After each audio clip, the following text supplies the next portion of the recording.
শান্তিপুরে শতবর্ষ প্রাচীন রাস্তার পাশে প্রকাণ্ড 3টি তেঁতুল গাছ কাটার চেষ্টা। সচেতন নাগরিকের তৎপরতায় বন দপ্তর এবং শান্তিপুর থানায় গিয়ে বাঁচালো 3টি গাছ, অথচ জনপ্রতিনিধিরা কিছুই জানেন না। সাত সকালে গাছের হত্যার চেষ্টা হয় শান্তিপুর পৌরসভার জল প্রকল্পের পাশে। এলাকার সূত্রে জানা যায়, কিছু প্রমোটার মিলে গোপনে গাছগুলি কাটার পরিকল্পনা করেন এবং তাদের দাবি প্রায় 1 দশক আগের বেশ কয়েকজন স্থানীয় ব্যক্তি মিলে জমি কেনেন এবং পরে প্লট বিক্রি করেন এবং জমির একাংশে থাকা প্রাচীন জলাশয়ও ইতিমধ্যে ভর্তি হয়ে বিক্রি হয়ে গেছে। অবশিষ্ট ছিল গাছ দাঁড়িয়ে থাকা এবং 3টি বয়স্ক তেঁতুল গাছ। এই দিন সকালে একটি গাছ কাটার সময় পথ চলতি সচেতন নাগরিকরা মোবাইল ফোনে ছবি তুলে পাঠিয়ে দেন বন দপ্তরে আধিকারিকদের কাছে। তারপরেই নড়েচড়ে বসে প্রশাসন এবং এসে তারা বন্ধ করে দেন গাছ কাটা। আপনারা দেখছেন নিউজ নদিয়া এক্সপ্রেস। চ্যানেলটিকে সাবস্ক্রাইব, লাইক, শেয়ার এবং ফেসবুক পেজটি ফলো করুন আর দেখতে থাকুন নিউজ নদিয়া এক্সপ্রেস।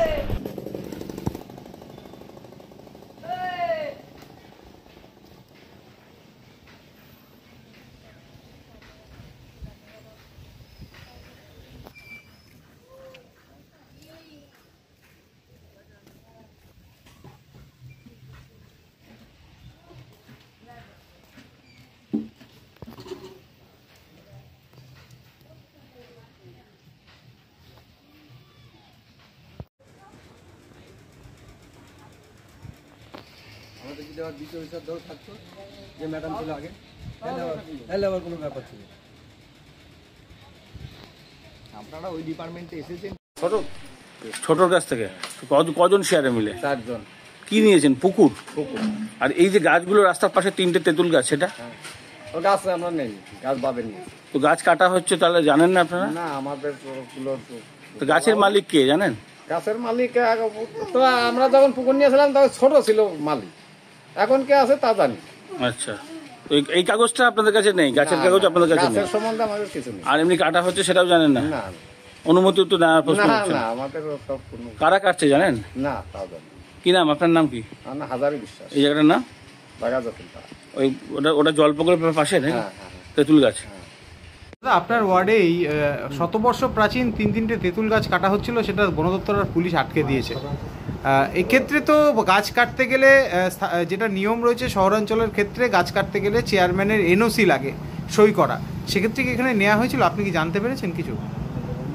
আপনাদের মাধ্যমেই শুনতে পাচ্ছি, তবে গাছ কাটার পারমিশনের ক্ষেত্রে চেয়ারম্যান কিন্তু আমার মনে হয় কোনো ব্যাপারে এনওসি দেয়, এটা আমার জানা নেই। কারণ এখন যেভাবে গাছ কাটা হচ্ছে, আমি যতদূর জানি চেয়ারম্যান এসব ব্যাপারে এনওসি দেয় না। একমাত্র বাড়ির জমির ক্ষেত্রেই সেটা আবেদন করে এবং ইনকোয়ারি করে দেখে নিয়ে সেটা যদি কাটার খুব প্রয়োজন মনে হয়, একটা ক্ষেত্রে আমরা মনে হয় করে, কিন্তু এই ধরনের গাছ কাটার ক্ষেত্রে চেয়ারম্যান পারমিশন দিয়েছে এটা বলে আমার মনে হয় না। আচ্ছা, দখল সত্ত্ব ক্ষেত্রে জমি অধিগ্রহণের মালিক থাকতে পারে, দখলের মালিক থাকতে পারে, সেক্ষেত্রে গাছের মানে রাস্তার পাশের গাছ, সেটার কি মালিক হয় কোনোদিন? গাছের রাস্তার পাশে গাছ মানে সেটা আমাদের পৌরসভার রাস্তা যে নয়াঞ্জলি, সে নয়াঞ্জলির মধ্যেই পড়ে, সম্ভবত ওটা পৌরসভায় মালিক হওয়া উচিত। সেক্ষেত্রে তো নিজস্ব মালিকানাধীন হয় না? না না, কখনোই হয় না, ওটা পৌরসভায় মালিক হবে। এখনো পর্যন্ত জানা যাচ্ছে যে বন দপ্তরের কাছে কোনো রকম গাছ কাটার পারমিশন ছিল না, তারপরেও গাছ কাটা হচ্ছিল। আপনি তো এখানকার কাউন্সিলর, আপনি কি গিয়েছিলেন বা আপনার কাছে কোনো রকমভাবে জানানো হয়েছিল? না, এই ব্যাপারে আমি আপনাদের মাধ্যমেই শুনতে পাচ্ছি, আমি এই ব্যাপারে জানিও না, বা এই ব্যাপারে কারা কাটছে আমার কাছে কোনো রকম জিজ্ঞাসাবাদ বা কোনো রকম বিষয়ে আমার সঙ্গে আলোচনা করেওনি। এবং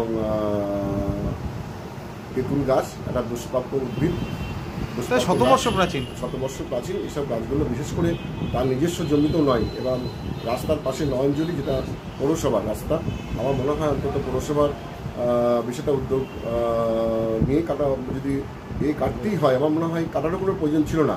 কেননা রাস্তার পাশে যেহেতু এটা পৌরসভা উদ্যোগ নেবে, এটা কারা কাটছে আমি জানি না। যদি এটা অন্যায়ভাবে হয়ে থাকে আমার মনে হয় পুলিশ প্রশাসনে দেখা উচিত। আর এই যে প্রমোটারের রাজ, অর্থাৎ এই গাছ কাটতে গেলেও প্রমোটার, এবং এই করে করে তো সবুজ ধ্বংস হচ্ছে, পৌরসভার তরফ থেকে কি এই যে সামনে আসলো আপনার ওয়ার্ডে, এক্ষেত্রে কি কোনো রকম পদক্ষেপ নেবেন? আমরা তদন্ত করে, আমি বিষয়টা আপনাদের মাধ্যমে জানতে পারলাম, বিষয়টা দেখছি, যদি অন্যায়ভাবে কিছু করে থাকে অবশ্যই আমরা খোঁজখবর নিয়ে বিষয়টা ঊর্ধ্বতন কর্তৃপক্ষকে জানার চেষ্টা করব। 2 প্রমোটারের নাম উঠে আসে এবং সেখানে 2জন দুরকম কথা বলছে। এবার প্রমোটার কারা তাও আমি জানি না, তারা জায়গাটা মানে গাছ কাটার সঙ্গে যুক্ত। তবে যদি বিষয়টা অন্যায় হয়ে থাকে পারমিশন না থাকে তাহলে অবশ্যই আমি ঊর্ধ্বতন কর্তৃপক্ষ এবং প্রশাসনকে বলবো এক্ষেত্রে বিষয়টা দেখার জন্য। আপনার নাম পরিচয়? আমার নাম প্রভাত বিশ্বাস, কাউন্সিলর 5 নম্বর ওয়ার্ড, শান্তিপুর পৌরসভা। শান্তিপুর পৌরসভা। আজকে শান্তিপুরের 5 নম্বর ওয়ার্ডের ব্রাহ্মণীর তলায় মানে জল প্রকল্পের কাছে রাস্তার ধারে প্রায় 100 বর্ষ প্রাচীন 3টি তেঁতুল গাছ কাটা হচ্ছে। তো সেটা নিয়ে কি আপনার কাছে কোনো পারমিশন নিয়েছিল তারা? বিষয়টা হচ্ছে গাছ কাটার পারমিশন প্রথম কথা পৌরসভা দেয় না, এটা দেয় ডিএফওর কাছে পারমিশন আছে কি নেই সেই বিষয়টা আমার জানা নেই। এবং আমার কাছে এলাকার কিছু মানুষ তারা জানিয়েছেন যে এরকম মানে একটা গাছ ওখান থেকে 2-3টে গাছ কাটা হয়েছে। এটা প্রশাসনিক বিষয়, এবার এটা থানা বিষয়টা সেখানে মনে হয় গিয়েছেন এবং তারা পরবর্তী দিনে ওটা যদি সরকারি জায়গা হয় বা পৌরসভার এখতিয়ারভুক্ত হয় তারা সরজমিনে মাপজোপ করে তাদের নির্দিষ্ট মালিকানা জায়গা হলে মালিক কাটবেন এবং যদি ওটা পৌরসভার জায়গা হয় পৌরসভা বিষয়টা দেখবেন এবং সেই বিষয়টা আজকে মনে হয় সম্ভবত প্রশাসনিকভাবে সেখানে গিয়ে আজকে কাজটা কাটতে তাদেরকে নিষেধ করেছে যে বা যারা কাটছিল। পরবর্তী দিনে আইনগতভাবে যদি জায়গাটার কোনো মালিক পক্ষের হয় তারা তার সরকারি গাইডলাইন নির্দেশিকা মেনে ডিএফওর পারমিশন নিয়ে কাটবে। ওদের কি মানে ডিএফওর পারমিশন নিতে গেলে পৌরসভার একটা নো অবজেকশন লাগে অনেক সময়, সেটা কি ওরা কিছু আবেদন করেছে আপনার কাছে? না, সেই বিষয়টা আমার কোনো নলেজের মধ্যে সেই কোনো বিষয় নেই যে আমার কাছে কোনো পারমিশন দিয়েছে। যদি বেআইনি হয় তাহলে পরে কী ব্যবস্থা নিতে বলবেন আপনি? আইনগত যেটা সেটা ডিএফও সেটা যদি তার ফরেস্টের ব্যাপার তারা যদি মনে করেন এটা বেআইনি হয়েছে নিশ্চয়ই তার প্রয়োজনীয় ব্যবস্থা তারা নেবে।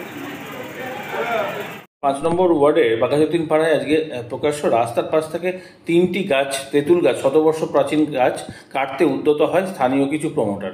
তারা বলছেন যে পেছনের জায়গা তাদের, ডোবা তাদের, এই গাছের অধিকারীও তারা। পরবর্তীকালে দেখা যাচ্ছে সেই গাছের অধিকারী তাদের নয়। কি জানতে পেরেছেন আপনি আর কিভাবে দেখছেন বিষয়টিকে? আমি ওই খবরটা প্রথম আপনাদের মারফতই পাই এবং তখন তারপরে আমি লোকাল চেয়ারম্যানের সাথে আমি কথা বলি এবং লোকাল কাউন্সিলরের সাথে কথা বলি। কাউন্সিলর এই ব্যাপারে অবগত নন, কিছুটাই ছিলেন না। চেয়ারম্যান শুনেছেন এবং চেয়ারম্যান আমাকে বললেন যদি রাস্তার ধারে গাছ হয় তাহলে এর মালিক তো কোনো ব্যক্তি হতে পারে না, পৌরসভা হতে পারে। আর যদি সেটা পৌরসভার এলাকার নয়নাজুড়িতে হয় তাহলে অবশ্যই গাছের মালিক পৌরসভা। এবার পৌরসভা সিদ্ধান্ত নেবে কোনো গাছ কাটবে কি কাটবে না, কি করবে। বাড়ির ক্ষেত্রে যদি কেউ গাছ কাটতে চায় তাহলে তাকে একটা ফর্ম জমা করতে হয়, অবশ্যই সেটা ফরেস্ট ডিপার্টমেন্ট অনুমতি দেয়, এই বিষয়ে কোনো সংশয় নেই। কিন্তু সেখানে একটি চেয়ারম্যানের কিন্তু সিগনেচার লাগে সেই ফর্মে। এখন সেটা হতে পারে এনওসি, হতে পারে তিনি জানছেন বাড়ির ক্ষেত্রে। এবার বাগানের ক্ষেত্রেও কিন্তু এরকম একটা দাগের মধ্যে যদি হয়, ধরুন কারোর বাগান আছে বড়, একটা দাগের মধ্যে বছরে একটা গাছ কিন্তু কাটা যায়, তার অনুমতির ক্ষেত্রেও পঞ্চায়েতের প্রধানের একটা এনওসি লাগে। ওই একই সিস্টেম, আরবান এরিয়ায় পৌরপতি, রুরাল এরিয়ায় গ্রাম পঞ্চায়েতের প্রধান। এখন এই গাছটি কার মালিকানা সেটা নিশ্চিতভাবে পৌরপতিকে দেখতে হবে। পৌরপতি নিশ্চয়ইভাবে আপনাদের সাথে যোগাযোগ করেছেন বা আপনারা করেছেন, তিনি বক্তব্য দিয়েছেন। কোনোভাবেই এইভাবে প্রকাশ্য দিবালোকে বেআইনিভাবে কোনো কিছু কাটাটা তো ঠিক না, যদি সেটা বেআইনি হয়ে থাকে। আর আমি যেটুকুনি লাস্ট খবর পেয়েছি যে প্রশাসন সেখানে গেছে, গিয়ে হয়তো সম্ভবত গাছ কাটা। এই যে স্থানীয় কাউন্সিলর বলছেন আমরা প্রথম খবর পেলেন, আপনি বলছেন প্রথম খবর পেলেন আমাদের কাছ থেকে, কিন্তু আমাদের প্রশ্ন হচ্ছে যে ওই এলাকায় তো আপনাদের দলগতভাবে সদস্যরা রয়েছে, সমর্থকরা রয়েছে, একজন কাউন্সিলর তারও আধিপত্য রয়েছে, তারা এত বেশি দেরিতে জানছেন কেন? এটা আমি স্থানীয় কাউন্সিলরকেও প্রশ্ন করেছি যে কেন আপনারা প্রথম এটা দেখার দায়িত্ব কাউন্সিলরের। তার এলাকায় যদি অবৈধ নির্মাণ বা অবৈধভাবে গাছ কাটা হয়, এখন তিনি দেখছেন না নাকি তিনি খবর পাননি সেটা তো বলতে পারবো না।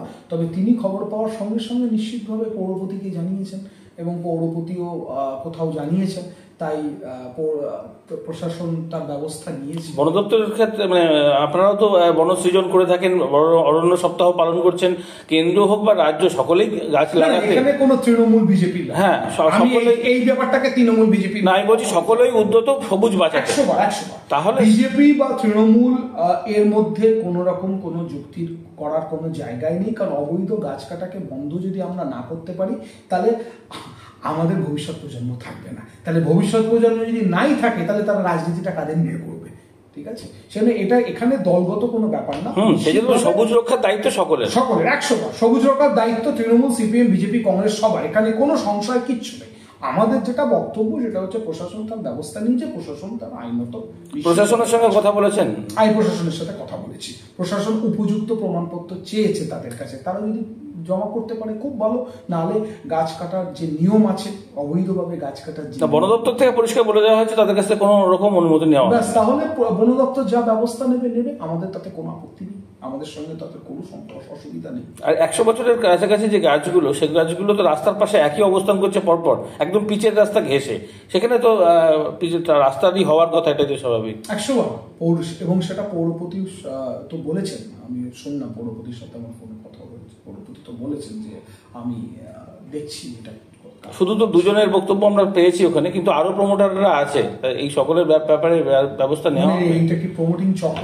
প্রমোটিং চক্রের মাধ্যমে হচ্ছে। ওনারাই বলছেন যে আমরা পেছনে জমি পুকুর কিনেছিলাম, সেটা বেচা হয়ে গেছে কমপ্লিট, এবার গাছটা আমাদেরই অধিকারের মধ্যে পড়ছে, গাছটা বেচা হলে শেষ হয়। বন দপ্তর যখন এটা জানিয়েছে, নিশ্চিতভাবে আমি বন দপ্তরের সাথে কথা বলছি, কথা বলে আমি এটা জানার চেষ্টা করছি। আর যদি সত্যি জমি বাড়ি ওনারা কিনে থাকেন, ডোবা এবং জমি যদি কিনে থাকেন, পৌরসভার কাছে তো তার একটা রেকর্ড নিশ্চয়ই থাকবে, নাম খারিজ করার সময় তো নিশ্চয়ই তারা যাবেন, তো সেটা পৌরসভা তদন্ত করে দেখবে। ঠিক আছে, আমিও পৌরপতির সাথে কথা বলবো।